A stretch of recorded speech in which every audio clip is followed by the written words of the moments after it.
Hello, my name is Kelly Briggs, and I'm a Maryville University nurse practitioner student, and this is my lungs, chest, and heart demonstration video, and this is David. He's my patient for the day, a 34-year-old male. The first thing that you want to inspect on the patient is you want to note that their chest movement is symmetrical. You want to note that his breaths are equal and unlabored. There's no retractions present. There's no auditory wheezes or stridor present on the patient, no rashes noted. We want to assess his AP diameter, noting that his lateral view is about a 1 and his anterior view is about a 2, which is a normal and expected finding for the patient. We want to note that there's no superficial venous patterns present on the patient. There's no prominence of the ribs also. If you could please look up for me, we'll go on ahead and assess his anatomical landmarks, noting that his trachea is midline. There's no deviation present. His suprasternal notch is his angle of Lewis, and here's his clavicles with his sternum. And you can identify the costal angle by palpating the bottom of the ribs, and you can measure that angle. The next thing we want him to do is we want him to put his head down so we can identify the T1 and the C7 spine, noting that they are midline with no deviation noted. Thank you very much. The next thing that we want to do is we want to test the patient for crepitus, having the patient take a deep breath in and out, and another one in and out. All right. There's no crepitus noted. If there was, you would feel a crinkly or crackly sensation due to air in the subcutaneous tissue on the patient. The next thing we want to check is the patient's thoracic expansion. Moving back here, counting all the way down to the 10th rib. All right. And then we'll go on ahead and wrap our hands around the patient, having our thumbs at the spinal process of the patient, and have the patient take a deep breath in and out.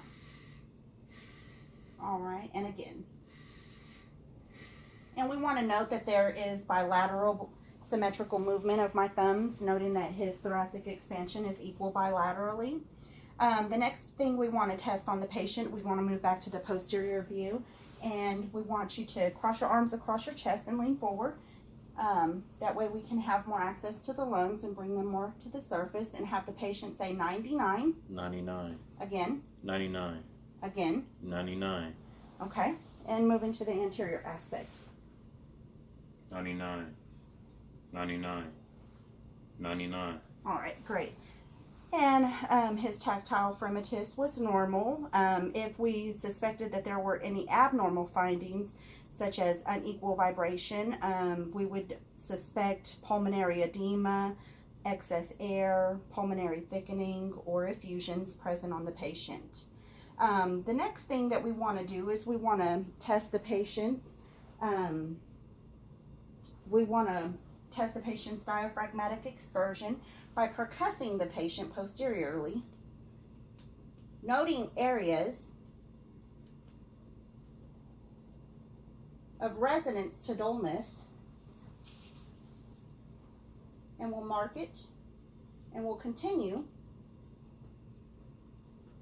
till we mark another area of dullness, and then we'll measure it, noting that it's 4 centimeters, which is a normal and expected finding. We're going to continue to percuss the patient's posterior aspect.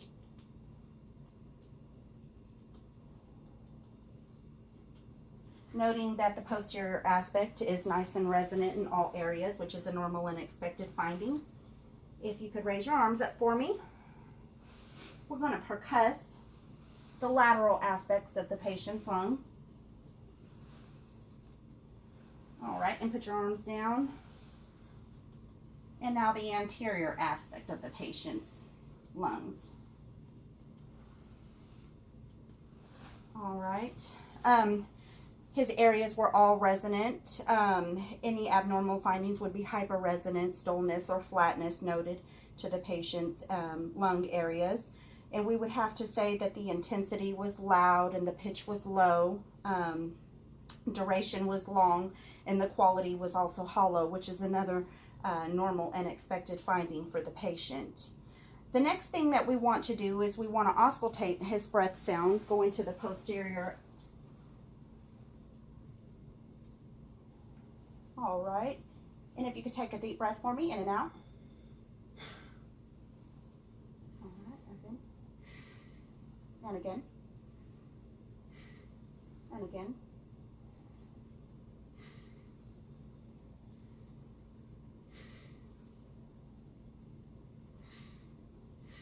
All right. And his vesicular breath sounds were nice and clear in all areas. There weren't any crackles, wheezes, rhonchi, or friction rubs present. We'll go on ahead and listen at the anterior aspect of the patient's lungs. Take a deep breath in. And again.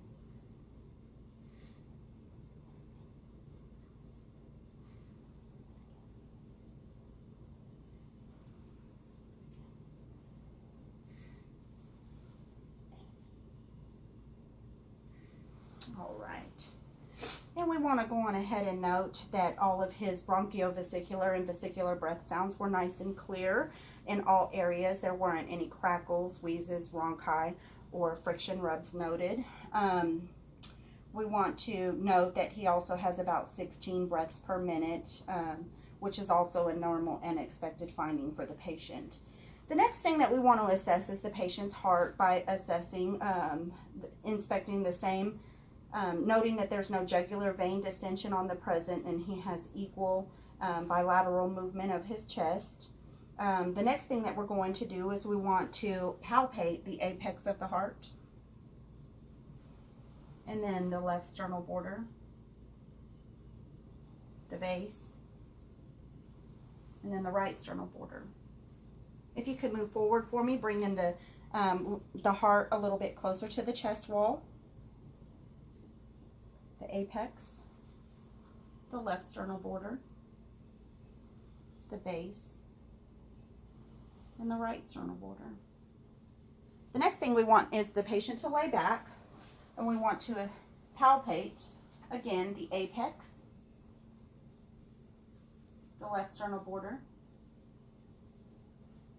the base, and the right sternal border. Noting that there are no heaves, lifts, thrills present on the patient, which is a normal and expected finding. The next thing we want to do is we want to palpate to the fifth intercostal space, identifying the apex or the point of maximal impulse on the patient. Noting that it's about 1 centimeter in diameter, which is a normal and expected finding. The next thing we'll do is we'll percuss the patient to estimate the size of the heart, which is normally done in a hospital setting with the use of radiographic imaging. And we'll palpate from the axillary line moving in medially, noting the area where we hear resonance to dullness. And this is done around the whole aspect of the heart until we can estimate the size of the heart.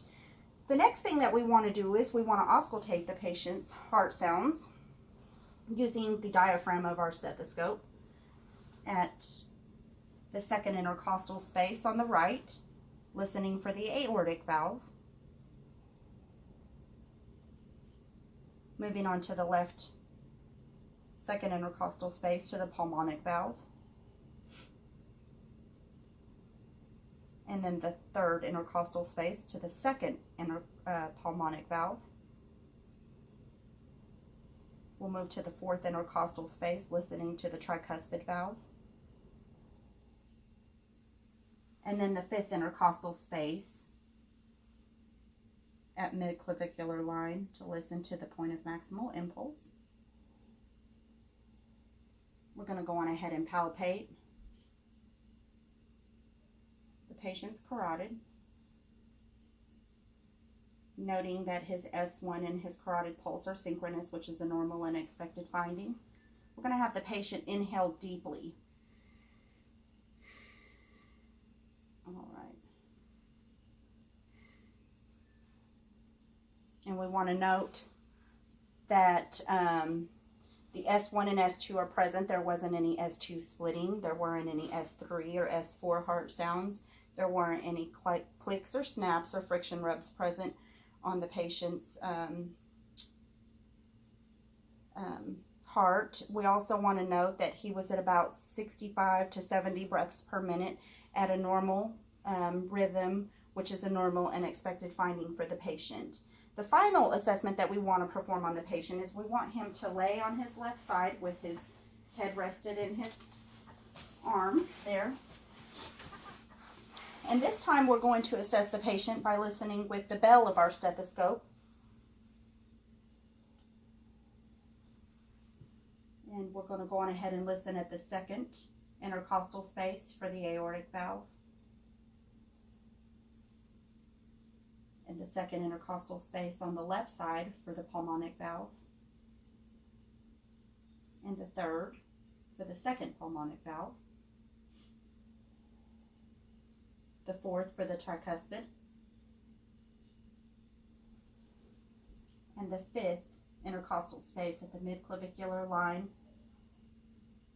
for the apex. All right. And again, the S1 and S2 were nice and loud with a normal rate and rhythm. There weren't any S3 or S4s present with any snaps or clicks or no murmurs noted. Again, a normal and expected finding. Thank you for watching my video.